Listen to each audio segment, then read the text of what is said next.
It says live on Facebook. You came up? It says it in the corner here. Yes, I see it. Okay. I don't see anything. This is Says awesome. live.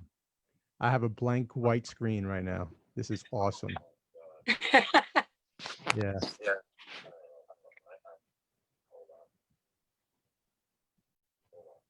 All right, he's trying to work it from his end.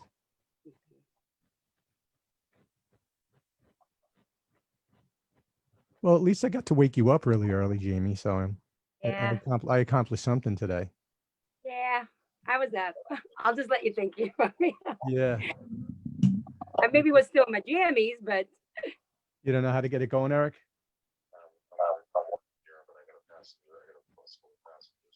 All right. You want to just scrap it and we'll do it a different day? All right, Jamie, we're still trying. You're live. Yeah. I don't see anything, Eric. We're live. Trust me. Do the show. Okie dokie. All right. Well, good morning, everybody. It's Dr. Carlos here with Jamie Starr Johnson. So I'm going to take it on faith that we're live. Apparently we're live. Do you see it on your phone, Jamie? Yes, I do. You do. Okay, fine. So you see me. I see you. All right. All right. So what I want to do is we get started. I'm sorry about the technical difficulties. Of course, everyone knows that I'm technically inefficient and we're trying this without the engineer here. So we're going to do our best, but Jamie reassures me that we're live. So I'm very excited about that. So Jamie, I want to thank you for coming on. I've seen you over the years as an advocate. You've actually been very, very helpful with, with helping with the marathons for, parents that are alienated and alone on the holidays. And I always wanted to thank you for your participation. I always thought you did a great job with it. But there is something that led you into this whole mess. And I usually like to ask people to start from the beginning to say, okay, how did you first get involved in this and what led up to you becoming an advocate? Well, mine actually started 23 years ago with my oldest daughter, and I had a situation with her. Things went bad. This was 1997. It was a horrible system then. Unfortunately, we didn't have internet or advocates or anything. You have been doing this since 1997? No, my first experience was CPS, DCS. Oh, okay. So with that, my life changed. I went on with my life, chose a different career, did that. But I had a very horrible experience with it and watched as the court broke their own laws. I won an appeal, still didn't win completely, never got my daughter back legally. I spent 7.5 years without my oldest daughter until she came back, and she was just given to me by my ex. No, never won her. But I went on with life. I then had another son. He is now 18. My oldest is 27. Went ahead and had him, had no problems, never saw DCS again in my life until I had these last two children.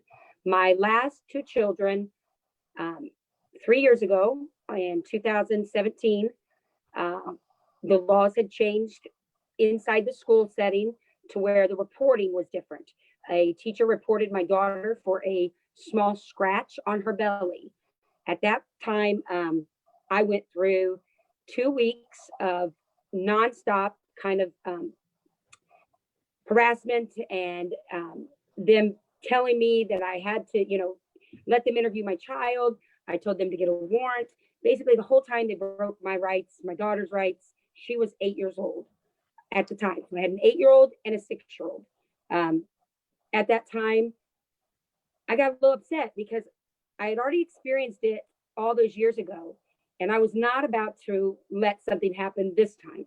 So when a note showed up on my door on a Friday, I had already taken my daughter to her father's, which was an hour drive. It was late at night, 9 something, and at night when I get a letter stating I've been accused, or allegations of abuse, and I needed to contact them. Well, they are not open over the weekend. So I spent all weekend digging and studying and trying to figure out, what I could do to prepare myself. I became prepared as well as I could that Monday. Yeah. And for the 2 weeks, I was just constantly, harassed about doing it this way. I stood my ground. At the end, 2 weeks later, they used emergency circumstances. 2 weeks later, after being physically checked by my doctor, nothing was an issue. It was a tiny scratch from a bike wreck. They didn't believe her at school, so they called. She bullied my principal, basically said, I need to interview these kids. She went to the school, she interviewed them. In the end, it still was closed, but it upset me highly. Okay. The power that they had was ridiculous. So at that point, I was not really doing what I had done before. I retired several years before that. And I just thought I would try to get involved in helping other people as much as I could. I did start a foundation a couple months later, a nonprofit to try to help the people here in Indiana. That is how I got involved. I did 6 months of investigating DCS with many deaths of children, which then in that I learned the opposite. There is neglect upon the children that need it. And then there's these children like my own 3 years ago that are being taken at these unbelievable rates. Did you go public with your investigation? Did you make your findings public? And I was just kind of wondering the repercussions for you when you did so. Absolutely. I did. I was actually involved in 2 high-profile cases, very high profile. And I went on every news station. I had lots of interviews, and I went on radio and was really exposing the issues that we were having. And what I found is a lot of it was income. It was income based. That's the part I didn't know. I knew that there was issues that they would get on the stand and they would lie. But I started getting into it and being I'm an outgoing person. I was a spokesperson. I'm an MC. I'm very outgoing. So I did shows and I did the lives and I started a coffee time, and I was blessed with people like you and all what I consider some of the top advocates and activists across the nation becoming friends and mentors of me. So I was able to learn a lot, but there wasn't a lot out there in the way of helping people. There's these people that are speaking publicly and do the things, but there wasn't anybody at home helping take care of everybody. So I tried my best for 6 months, and then I started going, just here in Indiana, and I started going across into different states, and that caused some more issues with not only DCS.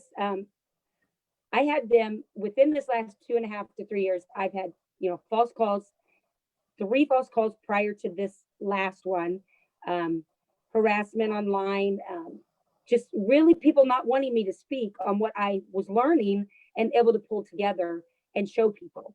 So that's where I started. I thought that I was going to come into this helping just the people here in Indiana, give them something to come to in order to get those resources. When you mentioned that you had reach in more than one state, how many states were you actually participating in or active with? I've been active in many. I know Alaska, Texas, Missouri, New Jersey, New York. All right, so it wasn't just the contingent states around Indiana; it was nationwide. It was nationwide. Yeah. Traveled to all of them, but I traveled to many. But it's a nationwide issue, I realized. And then I learned, that these states have their own rules and they kind of separate themselves. But in reality, everything's the same from the federal funding. That is where I kept saying, the federal funding is feeding. It's like a store. The kids are the merchandise. And I was speaking very publicly all across, also helping families as much as I could. I would like to say that I know it all, but I don't. So I'm not an expert in everything. I'm an expert in what I do, myself and what I bring to the table. But we have a lot of good people out there that do know. It's interesting you mentioned, and I apologize for interrupting your train of thought, but I always say each person brings their specialty to the table, and there's so many things out there that make this difficult. So my involvement with the movement first started with parental alienation. But then I started to learn about child trafficking, DCS, child support enforcement, and now I'm actually delving into a little bit with vaccine injury from childhood immunizations.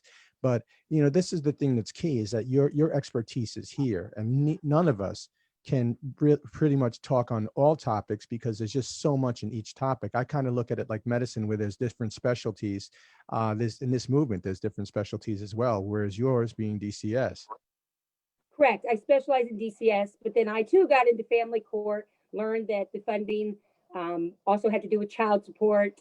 So it was in family court. And then, yes, we have the 50-50 shared parenting.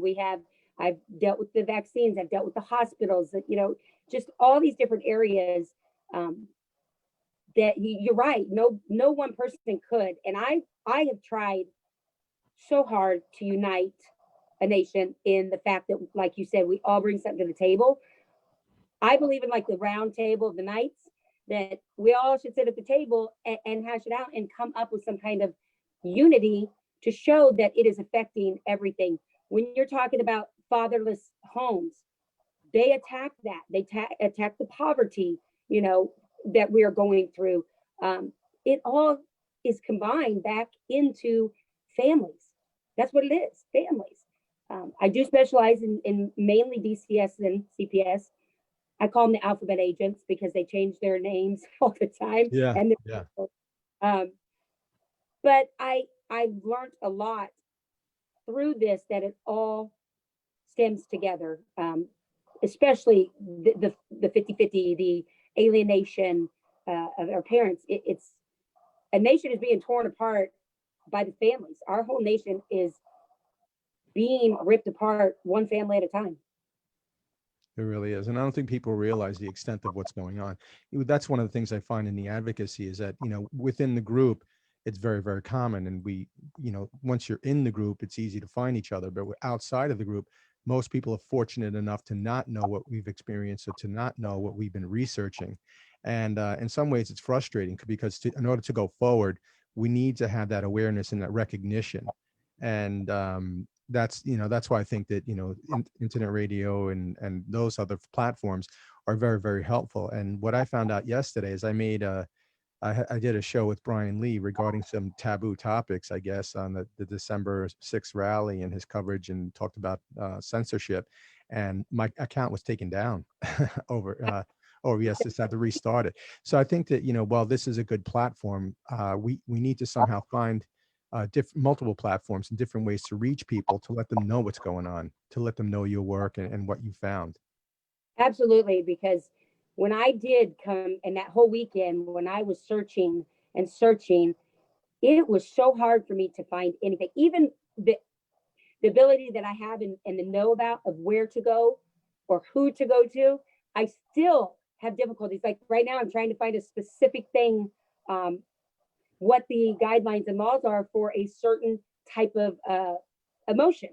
And it's really hard. It's so scattered. Everything is, because I say that a lot of us are saying the same thing, but we're all saying it at the same time. And it'd be like in a room with everybody chattering. It's really hard to hear when everybody's chattering. It's hard for the different groups to really realize how much they need to unite. Yeah. That is a big one. And I find it's unfortunate that when somebody seems to be making headway, then then there's always the devil's advocate. And I kind of there's a phrase that I like saying, popularity breeds contempt. And I think that once somebody starts getting traction, then other people start what's the word I'm looking for? Basically start lashing out. And it's like, we really need to join together and assist each other and promote each other. And I look at it like branches in the military, where you have, Air Force, Army, Navy, Marines, and now Space Force. We need to have section heads with committees, and then get together. And I think that would be a very, very, I agree with you. I think that that's where our future lies. And if we need that unity that you're repeatedly, that you speak out on. Yes, absolutely. It is kind of like the military. One of the things that was said to me is there's too many, people that want to be the leader, and it's not that. It is not about that. If somebody, look, I myself was making, some pretty good leeway there in helping unite, because I do have the blessing of, like you said, I know Brian, you could probably name off a lot of names here and I would know them and could them just because that's the type of person I am. I go to Walmart and I make 5 new best friends, that's Okay. that. So I had that ability to pull that together. And when I did, my story, look where I'm at. Never thought I'd find myself where I'm at ever. I never thought that coming and helping people, because there was nothing. What I did, all those years ago after I went on with my life, is I had a one-stop shop for lady riders. So all the lady riders could come there and they could find all the gear, because when I bought my motorcycle, there was absolutely no clothes at that store for me to wear, Okay. So I wanted to give that. I like riding girly style, and that's what I felt like this entire movement needs, is a one-stop place that people can go for resources. But it's not just that, it's resources, it's complaints, it's getting the good caseworkers or the good laws and the good things together. One-stop place, one-stop website, or one-stop group, and it's not like that. And it is so hard to do that. People start attacking, start tearing that person down, instead of realizing that it's not even about us. It's about these families and these kids. The rate that children are taken, especially in my state, we are on the top 5 in Indiana. California is and Texas, I think, are the only ones ahead of us. How? We are a Midwest, state. Well, what are you referring to as DCS cases? Children involved, like Children who were snared in the system? Children removed from their home. And Okay. yes, our cases, we have also the number one, which I learned this later on, adoption and fostering is a huge part of this that I never would have seen. We have the number one state for find your forever home. Little did they know that these children, most of them, shouldn't have been taken in the first place. Yeah. 85% of children removed should not have been. That's incredible. That really is. Including my own now, for retaliation against speaking out. I'll tell you, that's the biggest thing. This, to me, and I've said it this whole time, this is a money-making job for the DCS and our states. The budgets our states are given are not utilized properly. They are given to the attorneys and the higher ups that are living off of $200,000 a year, while our families are homeless and dealing with drug addictions and dealing with, poverty, and they are not using it for services that actually help. Yeah, it's interesting because I'd like to see the breakdown of the numbers, because I've heard the numbers that the system in general makes about $70 billion per year, but I don't know how the breakdown goes. How much of that is court? How much of that is child support enforcement? How much of that is DCS? What I do know is that percentages are taken, and then the actual benefits or beneficiaries get basically what trickles down. It's not the original number. So I'd really like to see a breakdown of the number, like how much goes to these different departments, and then of that amount, how much goes to administrative, whatever fees and costs, and then how much actually gets to the children. Have you ever come across that breakdown? Well, somewhat. It's very hard to find. There is a checkbook. It's online. I was blessed to have Connie Regulate, attorney out of family law attorney out of Tennessee, show me some things and show me how to find some of that. They do put it out there, but it's kind of like the same thing with us. It's all over the place. Also in here, we have to take into consideration that the state and our governors and our legislators are actually making money through this as well, through their campaigns. Yeah. They're having bigger companies such as the drug company feeding into campaigns in order to get laws. And I don't care what anybody says, oh, that's conspiracy. No, it's not. Because if you really look at things and you really dig, but it's a lot to pull it together. So as for an exact number right now, no. Yeah. It was time consuming, so much work. I'd say Connie is probably the number one person that I know that that knows a lot about that. Yeah. No, that's a good thing. I'd really like to break that down. And I think that Kenya Rockman, also of Child Support Hustle, is actually a good person. I should reach out to them and find out where they investigated these numbers, because even New York, let's say with child support enforcement, I don't have it in writing, but I heard the percentages is in the vicinity of 14% interest on, the the targeted parent to pay out in child support enforcement. So that's incredible. Like, just try to figure out getting a bank account with that type of interest. You'll never see it. But as far as, these agencies, they can penalize you with these ridiculous, percentages. So I find it interesting. I'd really like to see the numbers you come up with. Well, and one of the things I've learned now that I was thrown into this is those people on the bottom who are the service providers. That is one thing I learned in it compared to what I thought before. I have some of the best service providers in certain areas, like the ones that actually see me with my kids, the visit supervisors, but they're not making a whole lot. I know that they are giving the head honchos, like I said, almost $200,000 a year. I know that my visit supervisors are not making that. They're not providing for the ones that are actually there to help. And that's sad. That's real sad. Yeah. And I don't think most people realize that. I think that they think that all this money is going to, the intended recipients, the children. And it's not. So many people are profiting from this. And tell us a little bit about the people who, when these child end up in DCS or foster care, how much actually goes to a foster parent? Like, what's the financial incentive on that end? I don't know. A lot of people don't tell me. There's like family placement. That's what's happening in my case. They're getting nothing. They got, when my children were removed wrongfully, I think they got like a $300 allowance to get them beds and things like that. But they also didn't ask me.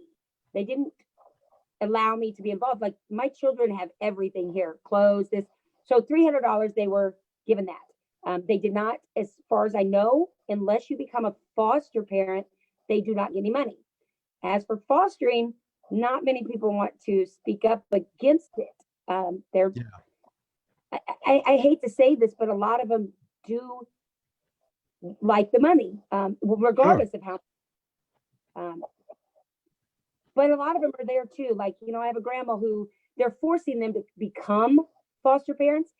Without this new Family First Prevention Act, it was pretty much no money went to family at all to keep them in the house. Now, we know that recently that passed in 2019. However, they're putting it off from 3 to 5 years. Even our own state are not, they're getting extensions on it. But my first placement was family, did not receive any money. And now my second placement is family. And as far as I know for, it's pretty close, they are not receiving any money. So a lot of these do not stay with family because they cannot afford it. Yeah. They're taking these extra, mouths and bodies to clothe, and they're not receiving any. I unfortunately have had to back off a lot just to protect my own family and myself. Mm-hmm. So I stopped. That's an interesting thing you talk about, because I find that as well. Like, my cycle of being in and out of court just never ends. And my ex will never let up. And, at times I have to ease back on the advocacy, because there's a heavy price to pay when you're in the midst of a case or a trial. And I find it frustrating because, at this point, they've taken pretty much everything away from me. So I'm more focused on, advocacy work and speaking out against the system. But I have to admit, I'm regret, but I had to lay low and be quiet when I really wanted to push forward and be an advocate. There's really no freedom of speech. So if you're in the middle of trying to fight for your children, they pretty much have you under their thumb. There's nothing you could do, because you're trying so hard to see your kids that they force you to shut up. Yes, they do. And that is exactly, they used even so much of, in my own case, the way that I did shows and would speak out, and they actually used that in court to say that I cared the judge really put this in the order that I cared more about being a star Yeah. than my own kids. And I was like, the reason I do this is for my children. Mm-hmm. I have the world behind for them. I don't want the one we have. I can't go to bed at night after what we've lived, what we've seen, and what we've heard, being okay, just walking away. I Yeah. really was almost there because of how much they took from me too.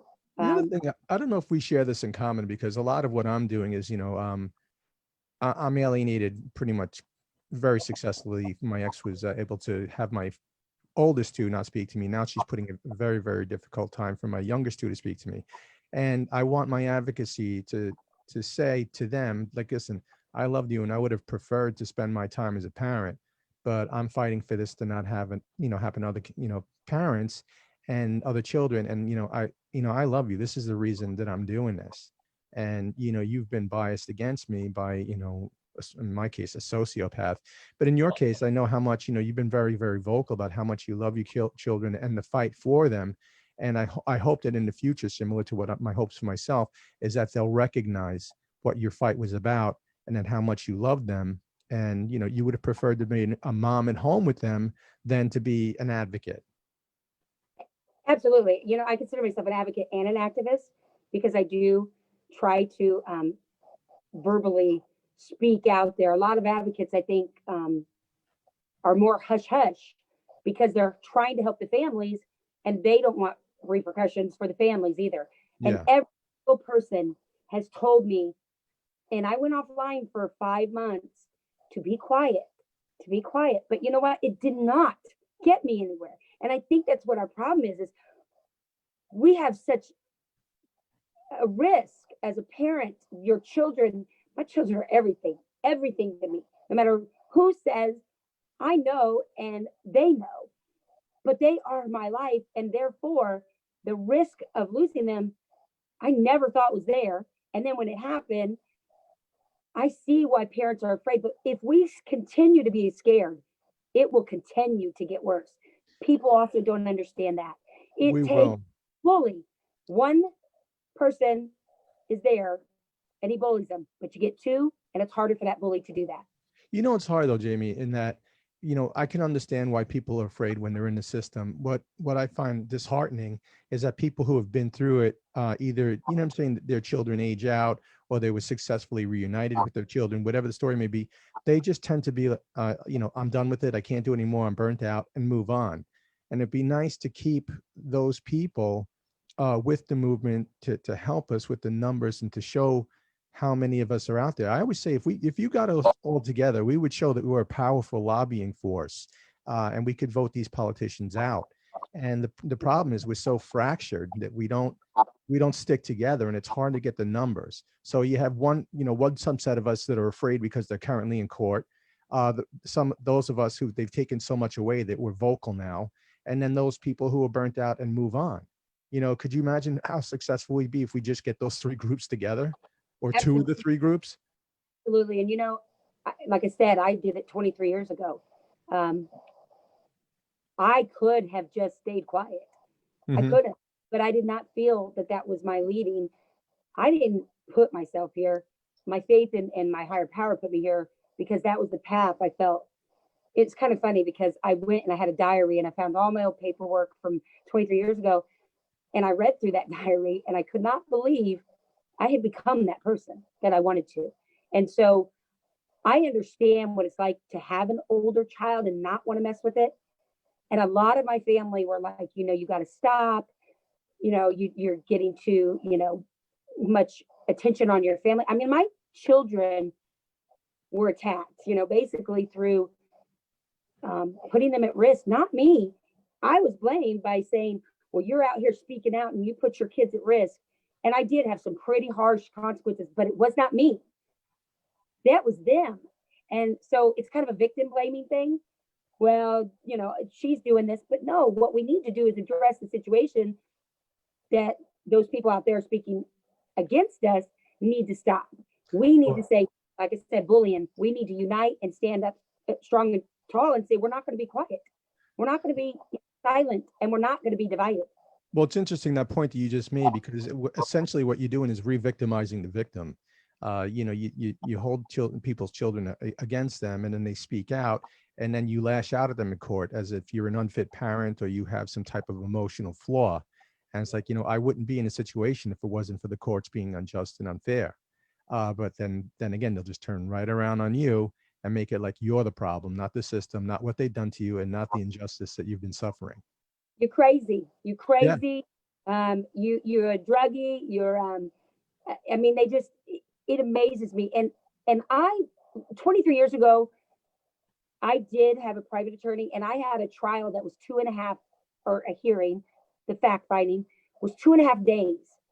We had witnesses in it, and at least I got that. But in the end of it, none of it mattered because the court broke their own law. And I went and I had to go through appeal. This time I had a 8-hour, a terrible public defender, and none of the evidence, none of the witness, and it was okay. The Zoom has caused quite a pinch in what we're doing too, because Zoom, I found myself at one defender, hear it, and got none of the evidence, none of the witness, and it was okay.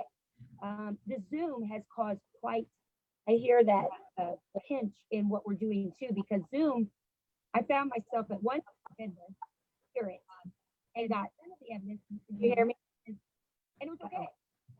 The Zoom has caused quite, I hear that pinch. Yeah, I'm trying to figure out where that's coming from. I found myself at one defender, hear it, and got said, you hear me, and it was okay.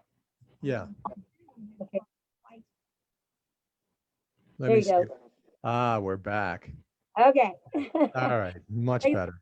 found See what myself in- happens when I touch things. Again, it's like you never give the grandparent the remote to any kind of device in your house, and you shouldn't leave me alone in the studio, because the minute I touch anything, I set it all off kilter.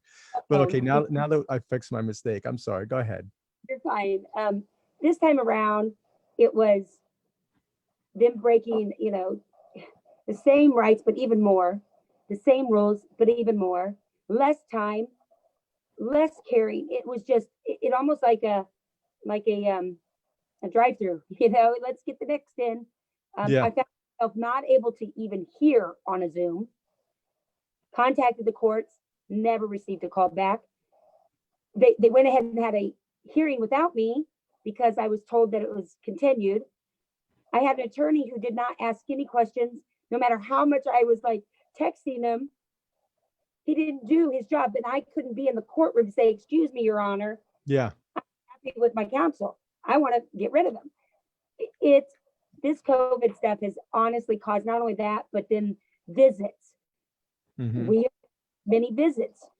I'm blessed to have more visits than I think the average person, because I know how to fight for what I should get. But I am still at 9 hours after 8 months, when I was the full-time caregiver for 10 years and 8 years. That's not okay. They are the ones alienating us. They are the ones tearing families apart. I asked for family counseling. You say we're such bad parents or what, but shouldn't we be working together? Me and my ex were able to co-parent very well. Didn't agree always, but we visited. They, had visits with their father. They came to holidays. We did birthdays together. We talked. Now, as soon as it hit and DCS got involved, our whole family was split. Every one of them. My family couldn't see my kids. Grandparents that had seen them their whole lives. When I was ill, needed surgery, they were the ones here. Cousins and aunts and uncles that are being torn apart, but yet they say they're in the best interest of our children. I don't see that as best interest. That's such a farce. I mean, that's the, again, like the mainstream media narrative that they operate under that. And the truth is, your work and my work's going to expose them for what's really going on in the system. And that's money too. That's one thing. The mainstream media is constantly saying they need more money. They need more money.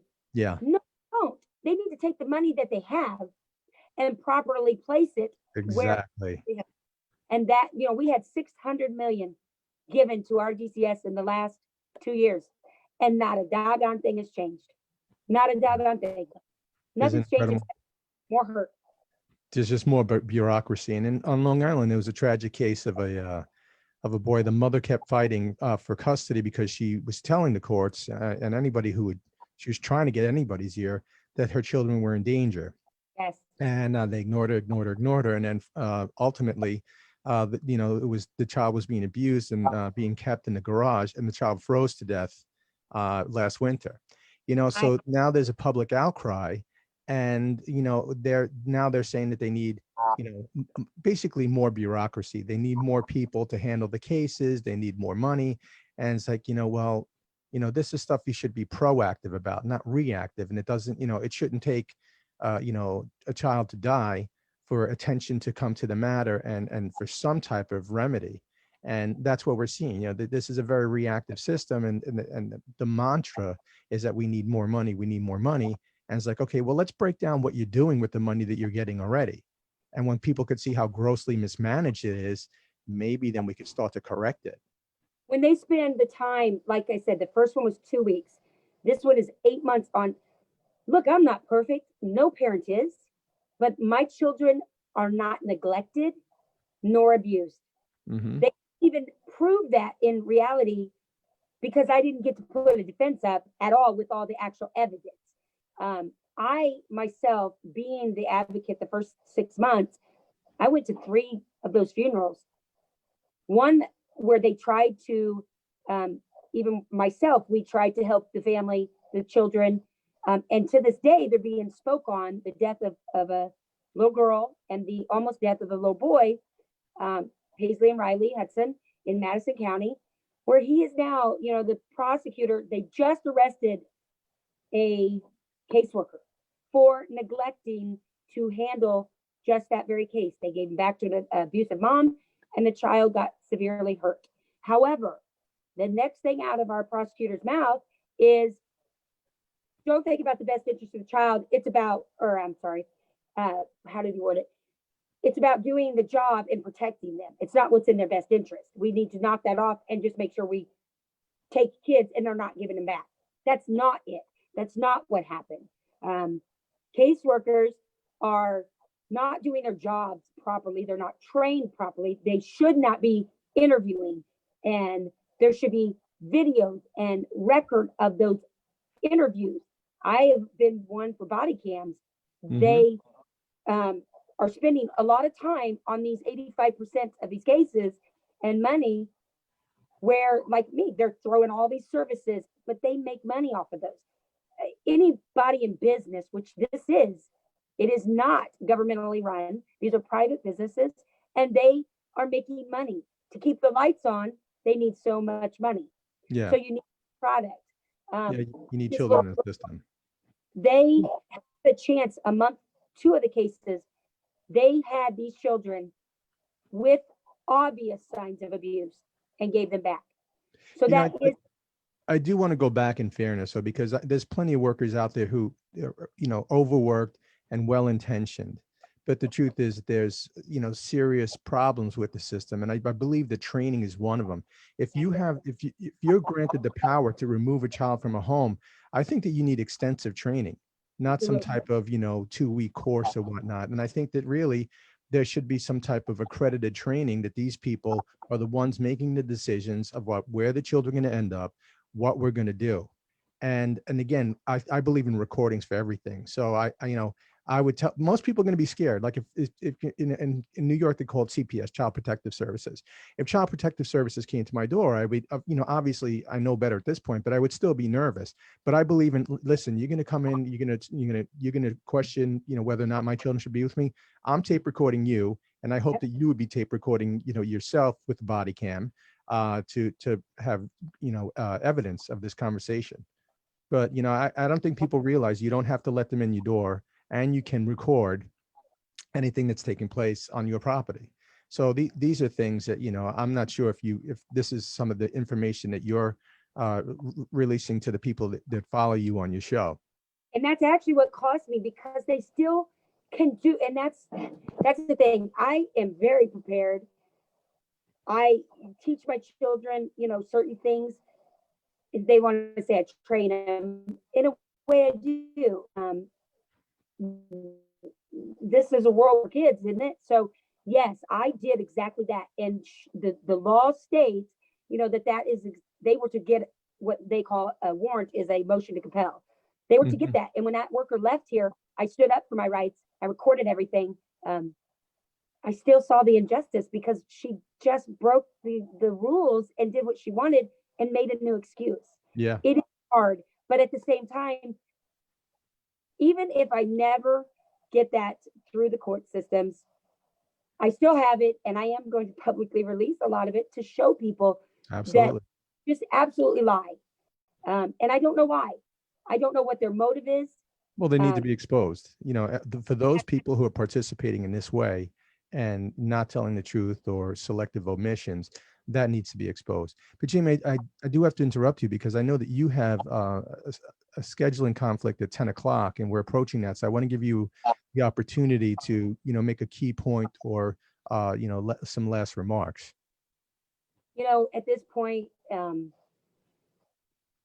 biggest thing that I see as an issue is we're never going to fix everything or anything until we unite. Like you said, that's started this conversation with as many sacrifices. I have paid the ultimate price to be here, and I still cannot go away because it's not right. I believe that people need to show more love, more support, more understanding, and really believe that there's another perception. You see things one way and I see things another. And we all need to take that into consideration. We need to stand up, not be afraid, not be scared of what happens, because whatever happens, you never know what that's going to lead to. Like 23 years ago, I did not want to go through that.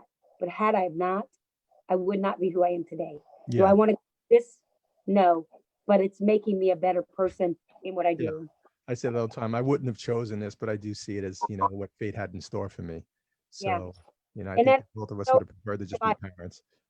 I love helping. The bad outweighs the good. Please, anybody that hears this, understand our children are at risk, but it is not because the system needs more money. The system needs to fix the call centers, the training, the budgeting. And when that happens, you will see that our children are not out here going to be on the streets and shooting people at 16 and living that kind of life because they've been separated and they have no father because they've been pushed out by child support or alienation. Mothers, stop. It is not your children who divorced your ex. That is their dad. I'll say it this way, and I'll leave it with this. Children see their parents as superheroes, regardless of what you see them. Let them have their relationship as long as there's boundaries and safety measures in some cases. Otherwise, I am a mother against malicious mothers and fathers. Knock it off, because our future, our kids are suffering, and we're not going to be. They are. Absolutely. Absolutely. Now, I want to thank you for, for your time this morning and joining us. I found the conversation to be, very enlightening, and actually very happy to talk to you. It's, a privilege for me, but I'm very conscious of the time because I don't want you to overlap. But I just want to say thank you, and I hope we get the opportunity to speak again. I appreciate you very much, Carlos. Bye-bye. All right, you take care. Be good. Thank you.